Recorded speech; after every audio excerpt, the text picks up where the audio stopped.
Hai, saya Felix dan selamat datang di channel Bos Gadget teman-teman. Kalian apa kabar hari ini? Dan hari ini tuh saya mau ngebahas soal satu HP yang udah lama nggak kedengeran kabarnya. Dan ternyata tiba-tiba muncul lagi. Teman-teman juga banyak banget yang request soal handphone ini. Ini dia, Mito Z1. Dan HP ini tuh harganya Rp900.000 untuk versi RAM 3GB. Atau kalau mau dibilang versi yang Z1 biasa. Soalnya ada juga Z1 Plus. Tapi hari ini kita bakal bahas soal Z1 biasa yang dulu. Nah, oke, langsung aja kita bahas dari desainnya. Dan hal yang saya suka dari desain HP ini tuh, ini desain belakangnya ya. Saya nggak nyangka kalau desain belakangnya bisa sekeren ini. Pas saya buka boxnya juga, saya kaget. Ini desain belakangnya bisa keren kayak gini ya. Ternyata HP lokal kita juga bisa bikin HP dengan desain belakang kayak gini. Apalagi ini udah pakai gradasi warna biru dan ini warna apa ya bagian bawahnya? Ini hijau atau biru sih? Teman-teman komen dong di bawah, teman-teman lihatnya ini warna apa? Hanya saja seperti biasa, karena bagian belakangnya ini pakai finishing glossy, jadi sidik jari itu gampang banget nempelnya. Feel genggaman sebenarnya lumayan enak, tapi menurut saya ini terlalu kecil sih, karena tangan saya memang gede banget.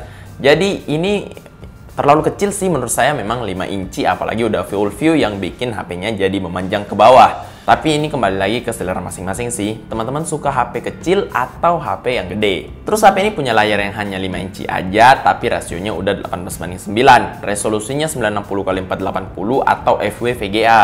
Dan sayangnya panelnya masih TFT. Saya pas unboxing kayaknya nyebut IPS deh. Tapi itu waktu saya unboxing cahayanya terlalu gede sih di sekitar saya. Jadi saya nggak terlalu bisa perhatiin layarnya. Dan ternyata pas saya perhatiin memang layarnya hanya TFT aja. Jadi mohon maafkan ya. Dan seperti biasa layar TFT tuh bikin mata cepet capek kalau kita ngelihat dalam waktu yang lama dan brightness yang tinggi. Warna yang dihasilkan HP ini tuh agak pucet ya menurut saya. Terus sudut pandangnya juga kurang oke. Dan untuk perlindungan layar, HP ini tuh nyediain anti gores pas dibeli. Kita juga dapat casing gratisan yang bikin saya lumayan seneng. Mito ternyata udah tahu kalau mungkin nggak bakal ada yang bikin case untuk HP ini.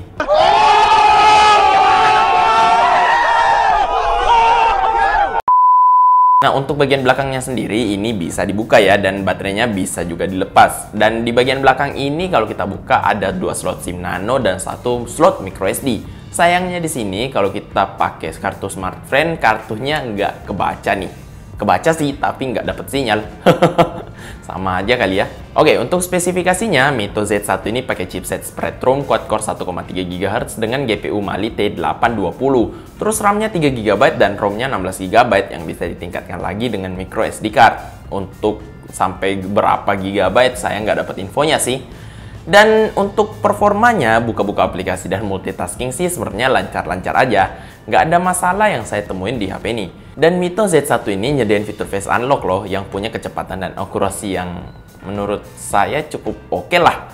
Dan fitur Face Unlock ini juga nyediain lagi satu opsi untuk buka kunci HP setelah wajah dideteksi dengan berkedip. Nah, klaimnya sih biar HP ini nggak bisa dibuka pakai foto. Dan setelah saya baca opsi tadi, saya langsung nyoba. Beneran bisa nggak sih buka HP ini pakai foto? Dan ternyata bisa.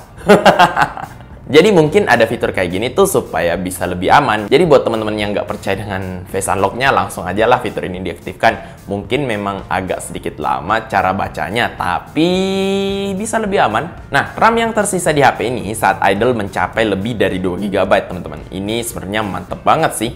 Terus ROM yang tersedia setelah saya install beberapa aplikasi buat review sekitar 6 GB aja. Agak kurang sih ya, jadi mungkin langsung aja ditambahin micro SD sesaat setelah beli handphone ini. Nah, kalau untuk performa gamingnya sendiri, untuk Mobile Legends sih pengalaman main saya masih lumayan enak di pengaturan medium. Hanya aja pas main game layarnya nggak full nih, padahal rasionya udah kekinian. Kok bisa ya? Dan pas saya jajal HP ini PUBG, ternyata PUBG bisa berjalan dengan lumayan lancar. Tapi seperti yang saya bilang tadi, kalau layarnya ini bikin mata saya lumayan cepet capek. Terus lehernya juga agak kecil sih menurut saya. Ini selera saya sih. Dan untuk skor Antutunya sayangnya di sini saya nggak bisa nampilin karena seperti yang teman-teman lihat di unboxingnya, kalau Antutunya tuh stuck di situ. Dan memang pas saya coba ulang lagi, udah nggak bisa lagi lebih dari itu. Untuk bagian sensor sih di HP ini hanya apa adanya aja ya temen-temen. Cuma ada sensor akselerometer, jarak dekat, dan suara aja. Hal ini masih bisa saya maklumi sih. Harganya juga murah kan? Nah, untuk bagian kameranya di sini mode-mode yang tersedia ada otomatis, manual, multi, panorama, suasana, filter, kode QR, dan modus malam. Nah, di mode manual atau pro-nya ini ada pengaturan ISO, exposure, white balance, kontras, kejenuhan, dan kecerahan. Lumayan lah ya ada mode pro-nya. Dan kamera belakang HP ini punya resolusi 8 megapiksel dan hasilnya sebenarnya punya kualitas yang menurut saya lumayan oke sih. Hanya aja kurang konsisten. Kadang-kadang bisa bagus, kadang-kadang bisa jelek banget. Bagusnya juga nggak bagus-bagus banget sih, hanya aja lebih dari ekspektasi, tapi kadang bisa jelek banget. Ini dia teman-teman hasil foto yang udah saya ambil pakai Mito Z1 ini.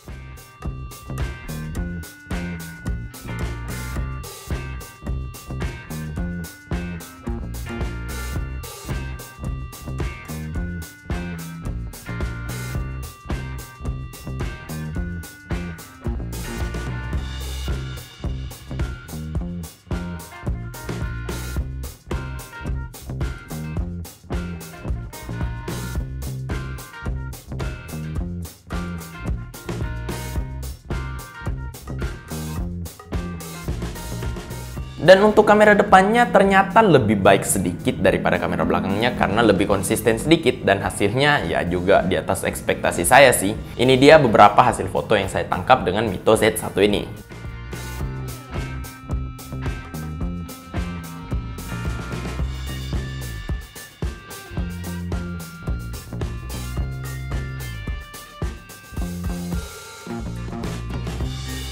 Dan untuk pengambilan video, kamera belakang bisa merekam sampai 1080p Full HD dan kamera depan bisa merekam sampai 720p HD aja. Ini dia contoh videonya. Oke teman-teman, jadi ini dia. Wah, ini nggak bisa fokus ya. Ini dia contoh video dari kamera belakang Mito Z1 atau Z1 Z1 ya. Jadi ini kelihatan nggak fokus sih, tapi apa memang begini ya? Menurut saya sih ini oke. Jadi ini dia hasil kamera depan dari Mito Z1 dan deket banget ya.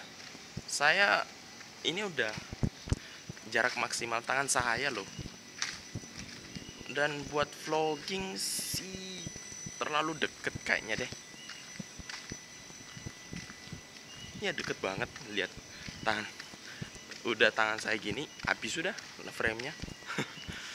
Malah muka saya kegedean ya.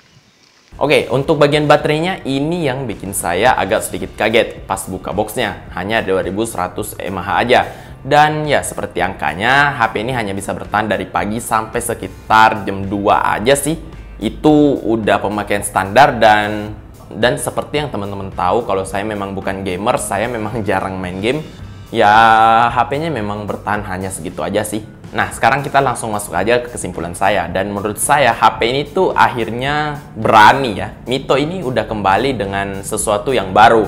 Nah, seperti gradasi warna yang walaupun sedikit bingungin saya ini warnanya apa, tapi saya cukup suka karena HP ini bagus kok kelihatannya. Untuk bagian performa juga saya nggak ada masalah sama sekali. Begitu juga bagian gamenya. Ternyata bisa main game walaupun hanya sedikit. Ya tapi cepet lowbat sih.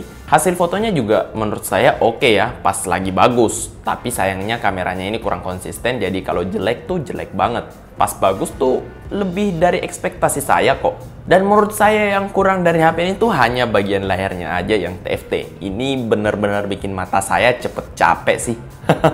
Dan apakah saya merekomendasikan HP ini? Jadi kalau buat teman-teman yang nggak masalah dengan layar TFT, HP ini tuh oke banget. Tapi kalau teman-teman merasa TFT tuh jadi deal breaker, nah mungkin bisa ngelirik si Z1 Plus tuh. Itu katanya udah 5,7 inci dengan panel IPS kan. Sayangnya kita belum sempet untuk nyobain Z1 Plus. Dan kalau teman-teman pengen kita ngebahas soal Z1 Plus, langsung aja komen di bawah dan berikan tanda like ya di video ini. Jadi mungkin sekian dulu video review untuk Mito Z1 ini. Dan kalau kalian suka dengan video ini, ayo ajar tombol like dan subscribe di bawah. Jangan lupa untuk share video ini ke semua sosmed teman-teman. Dan kalau kalian gak suka dengan video ini, ya kalian tau lah harus ngapain. Dan kalau kalian lagi nganggur, mungkin bisa ngobrol-ngobrol di Instagram kali ya dengan saya di @805gadget. Bye-bye.